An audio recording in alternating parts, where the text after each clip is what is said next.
शैलशृंग विशाल जटाजूट चंद्रभाल गंग की तरंग माल विमल नीर गाजे लोचन त्रैलाल लाल चंदन की खोरी भाल कुमकुम सिंदूर गुलाल भ्रकुटी वरसाजे मुंडन की कंठमाल निरखद हर्षे विशाल स्फटिक जाल रुद्रमाल हरदयाल राचे बम बम बम डमरुबाज नाग वेद स्वर सुसाज बोले महाराज आज तांडव नाचे रे जिरे बोले महाराज आज तांडव नाचे।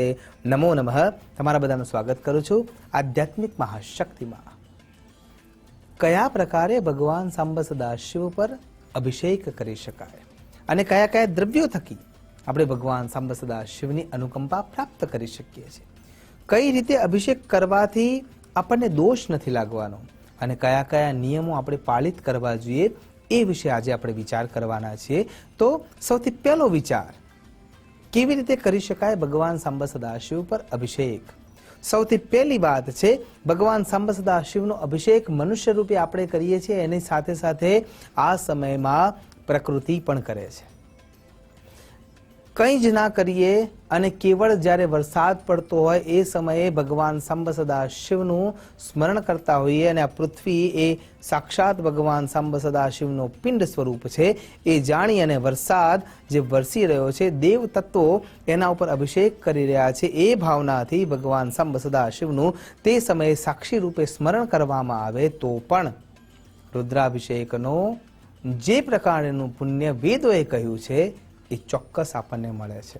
કેમ કે તમે વૈરાગ્યના સાનિધ્યમાં જઈ રહ્યા છો, ધ્યાનસ્થ સમાધિસ્થ દેવના સાનિધ્યમાં તમે જઈ રહ્યા છો અને એમના ઉપર જ્યારે અભિષેક કરવા માટે જઈ રહ્યા છો તો સૌથી પહેલા ગાયનું દૂધ હોવું જરૂરી છે, અન્ય દૂધનો ઉપયોગ ન કરી શકાય।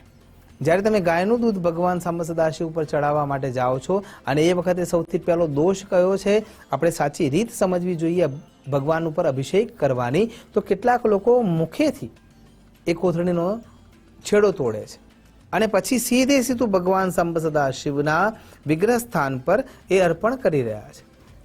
આ અપરાધ છે અને અપરાધની માફી હોઈ શકતી નથી। સાચા અર્થમાં જ્યારે તમે એ દૂધનો ઉપયોગ કરી રહ્યા છો તો કોઈ હથિયારથી અથવા હાથથી તોડીને એને કોઈ કળશ અથવા પાત્રમાં રાખીને પછી ભગવાન સાંબ સદાશિવ પર અભિષેક કરવો જોઈએ। ઘણીવાર એવી અવસ્થા હોય છે કે કોઈ પણ ગુટખા કે કોઈ પણ પાન મસાલા અથવા કોઈ પણ દ્રવ્ય મુખમાં રાખીને ભગવાન સાંબ સદાશિવ પર અભિષેક કરવા માટે બેસાય છે, એ પણ અપરાધ છે।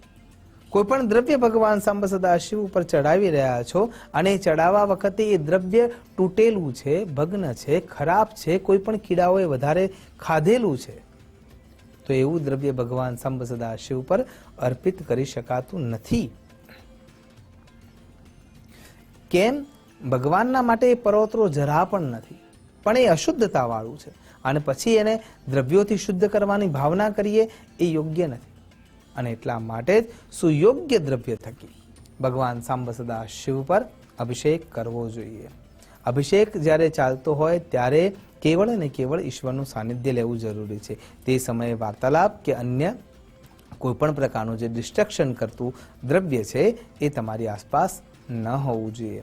જ્યારે તમે ભગવાન સાંબ સદાશિવ ઉપર પાણી કે દૂધ અર્પણ કરી રહ્યા છો ત્યારે બંને હાથે એ કળશ દ્વારા તમે અભિષેક કરી જ શકો છો, એમાં કોઈ ખોટું નથી જ, પણ સૌથી સરળ રીતો જે છે એ ગૌશૃંગી દ્વારા કરવામાં આવતો અભિષેક છે અથવા શુક્રાચાર્ય દ્વારા કરવામાં આવતો અભિષેક છે।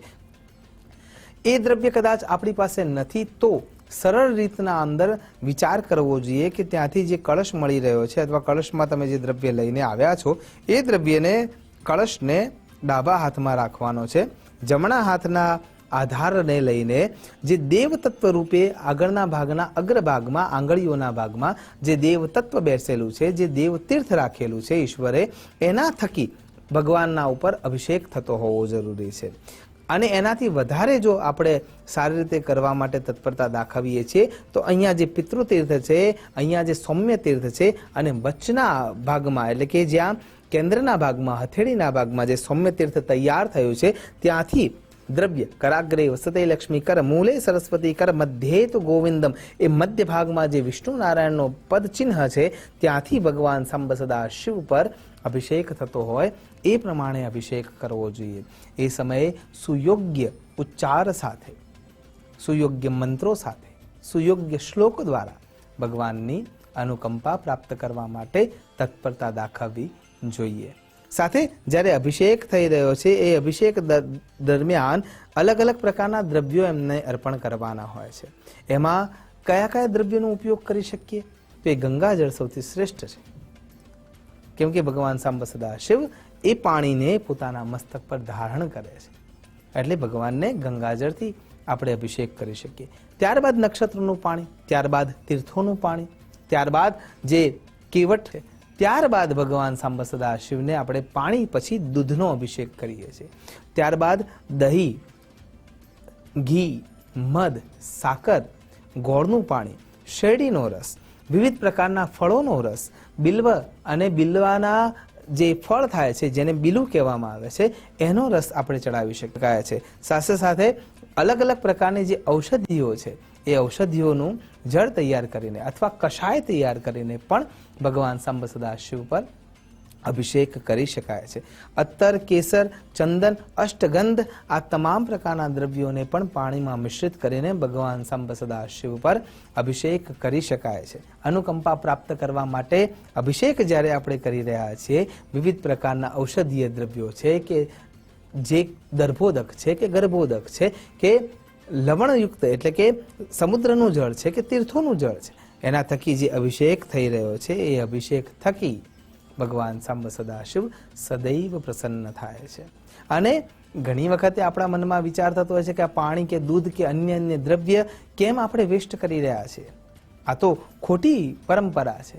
પણ આપણે એ સમજી શકતા નથી કે આ જ પાણી કે આ જ સ્નિગ્ધ પદાર્થો જે પ્રોટોન, ઇલેક્ટ્રોન અને ન્યુટ્રોનને કંટ્રોલ કરવાનું કામ કરે છે, કે એ કિરણોને કંટ્રોલ કરવા માટે થઈને પાણી જ અથવા સ્નિગ્ધ પદાર્થો જ યોગ્ય છે. એટલા માટે જે કોઈ પણ આપણે ક્રિયા સનાતન હિન્દુ સંસ્કૃતિ પ્રમાણે કરીએ છીએ એ સંપૂર્ણ વૈજ્ઞાનિક જ છે. અને એ જે દ્રવ્ય ત્યાંથી નીકળે છે અને જે મંદિરના બહાર ચંડ રાખવામાં આવ્યો છે એના શરીર થકી ભૂમિગત થાય છે, અને ભૂમિગત થઈને ભૂમિના જળને એ ઉપર લાવવાનું પણ કામ કરે છે, અને સાથે સાથે ખડકોને સુયોગ્યતાથી ઠંડા રાખવાનું કામ કરે છે. સ્નિગ્ધતાના કારણે થઈને અંદરનો જે જમીનના અંદરનો જે લાવા છે એ લાવા પણ સુયોગ્ય તાપમાનમાં રહી શકે છે. અને એટલા માટે ભારતમાં સૌથી ઓછા ધરતીકંપો જોવા મળે છે. એટલા માટે થઈને આપણા ત્યાં આ ભગવાન સાંબ સદા શિવના અભિષેકની પરંપરા છે. એ કોઈ દ્રવ્ય વેસ્ટ થતું નથી. અને એટલા માટે થઈને આપણે ભગવાન સાંબ સદા શિવ પર સુયોગ્ય રીતે અભિષેક કરવો જોઈએ. તો હાથની હથેળી દ્વારા દેવતત્વથી, સૌમ્ય તત્વથી અથવા સૌમ્ય તીર્થથી, એના ઉપર નાગરવેલના પાનથી, આસોપાલવના પાનથી, પીપળાના પાનથી, વડલાના પાનથી, ઉમરાના પાનથી, આ તમામ પર્ણ દ્વારા અલગ અલગ આશય સાથે ભગવાન સાંબ સદા શિવનો અભિષેક કરી શકાય છે. આશા કરું છું સુયોગ્ય રીતે, સુયોગ્ય નિયમો સાથે, ઉતાવળ કર્યા વિના, અયોગ્ય વસ્તુઓનો ત્યાગ કરીને ભગવાન સાંબ સદા શિવની અનુકંપા પ્રાપ્ત કરી શકીએ.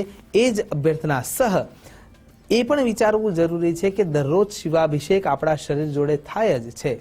બસ ખાલી અભિમાન રૂપી મસ્તકને દૂર કરવામાં આવે તો આ જે પિંડ છે એ પિંડ પણ ભગવાન સાંબ સદા શિવનું જ વિગ્રહ છે. બસ એ અભિમાન રૂપી ભાગ છૂટો થાય છે અને એના ઉપર જતું તમામ પ્રકારનું દ્રવ્ય એ શિવાભિષેક થાય. એ જ છે, એ જ સાચા અર્થમાં શિવાભિષેક આપણે કરી શકીએ. એ જ અભ્યર્થના સાથે નમો નમઃ.